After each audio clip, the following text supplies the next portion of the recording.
I'm ready. Remember to stay within the safe zone. The medical team is helping with the evacuation, so we need to be extra careful this time. Miss, are you sure I shouldn't be the one doing this? I've mastered my arcane skill. I'll be able to protect myself. No. Look at all the files here. They might give you a paper cut. It's an unacceptable risk for our astronaut. Even the slightest abrasion could explode under the pressure of liftoff. No need for concern. We've done the simulations and cross-checked the data thoroughly. To aid in the disk's mental preparation, I even read Madame Lucy's speech and some Laplace essays on the scientification of arcane skills. But... Hipparina.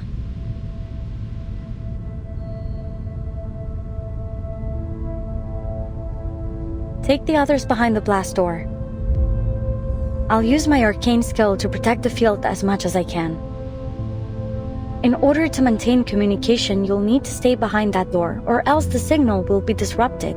But with my arcane skill, the risk should be minimal. But if something goes wrong, what will you do? I will take care of myself. The only thing I ask is that you pay close attention to what I do. Because in the worst case scenario, if you find yourself out there alone, you'll need to be able to perform this intuitively. I don't know if I'm ready. Maybe, but it's still too early to give up, little astronaut.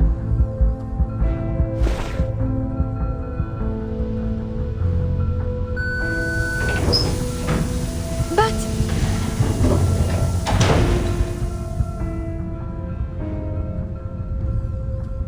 Enough talking. We don't have time for any dramatic farewells. Wait, whose idea is this? Couldn't be Pointer's. She packs meticulously. Let me guess. Winsome? I knew it. How is she gonna get back into the lab?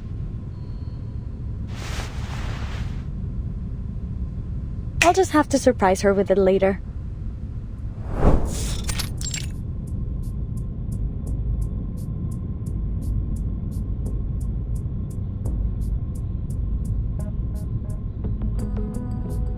Where would you place their odds? Perhaps more importantly, is there any guarantee the data they collect will elucidate meaningful truths behind the storm? You know as well as I do, Laplace hasn't mastered the art of prediction. We don't offer guarantees. Besides, maybe our demon already knows how this all ends, but I'd rather not. Personally, I hate spoilers. As do I.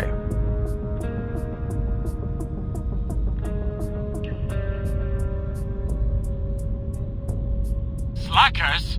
Slackers! Yes, I've found the room. Thank you.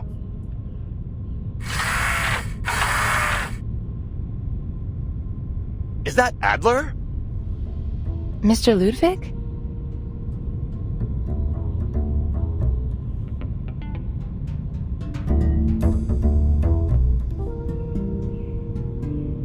I'm glad to see you're so devoted to our research, and I thank you for your hard work. I'm here to deliver the storm monitor on behalf of Madame Lucy. Given our lack of resources and time, we were forced to modify an existing device to perform as our monitor.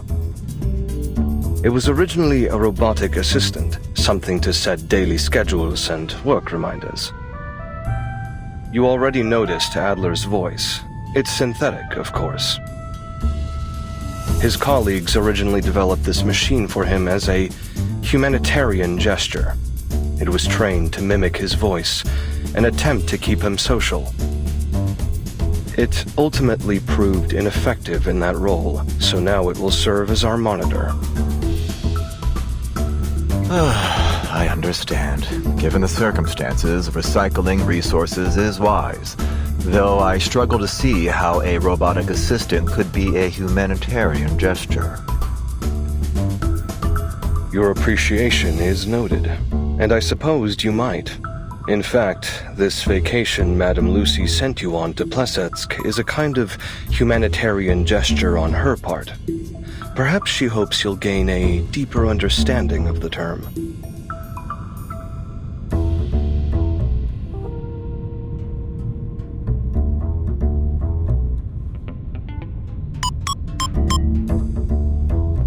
Mind if I take a closer look?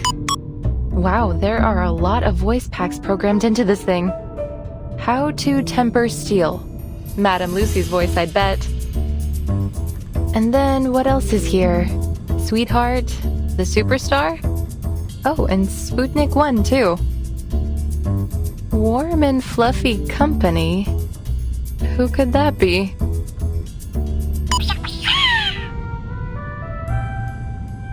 What a waste of time. Why would a monitor need a critter's voice in space? Maybe they just put it in for fun. It could be useful to relieve a little stress. Oh, perfect timing. Hisabeth has entered the testing grounds. Field report. I activated the disk, but it's not working. There must be an error in its incantation. Oh, the indicator is red. So then it must still be accumulating arcane energy. It may be calibrating its position within the range I set. But what about all this excess energy? I worry it might not just transport me, but half the office. Any last words? If you explode, I call dibs on your fish. Have some patience. It's doing something.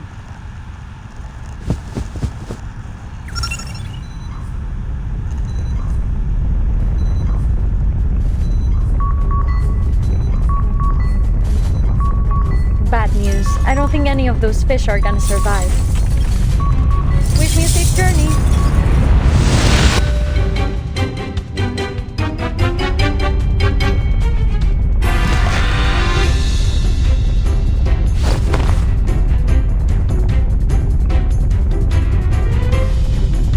Can hear you brainstorming, Ulrich.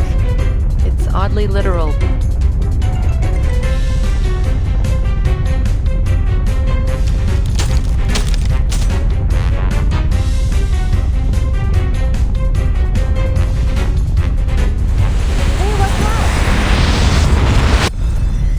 You know, Hisabeth, there's gentler ways to make an entrance.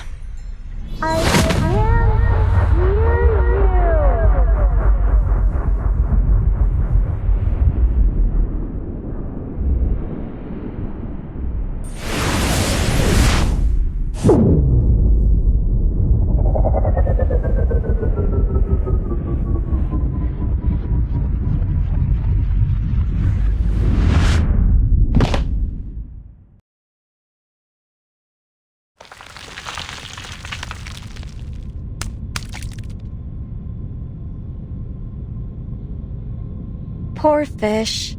I attempted to turn my aquarium into fireproof ceramic to keep it safe, but it looks like it just made it easier to shatter. Wait!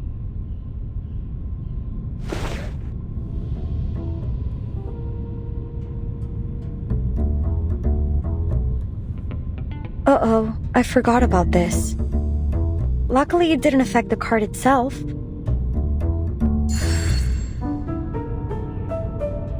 That's a unique design.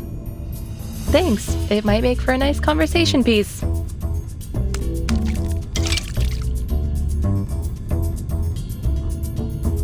Congratulations, Miss Hisabeth. Your results appear more than adequate. Indeed, you have exceeded my expectations. Is that stuffy office talk for good job? Merci all the same. Congrats. So does your success here mean my lovely apprentice has a chance to land back on Mother Earth safely? More than a chance now. Though I'm afraid the adjustments we've made to the process will be impossible to replicate at scale. Nonetheless, you've convinced me.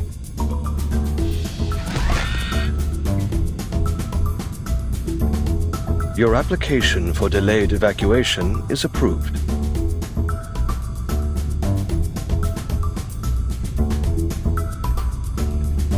But I haven't even submitted it yet. Well, you may submit it now.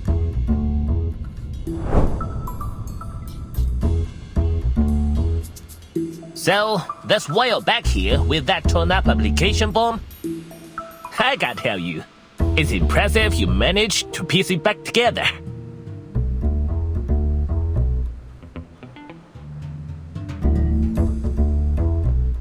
At least I learned something from it.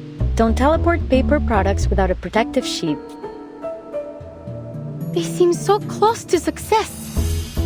I will keep training. I need to stay at my best for our lunch day.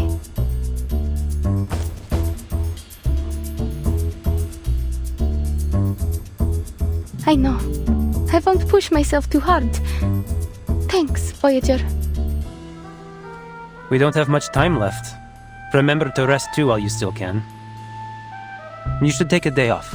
Consider it a celebration of our successful experiment. Actually, I believe Miss Isabeth already has plans for me. We still have a lot of work to do.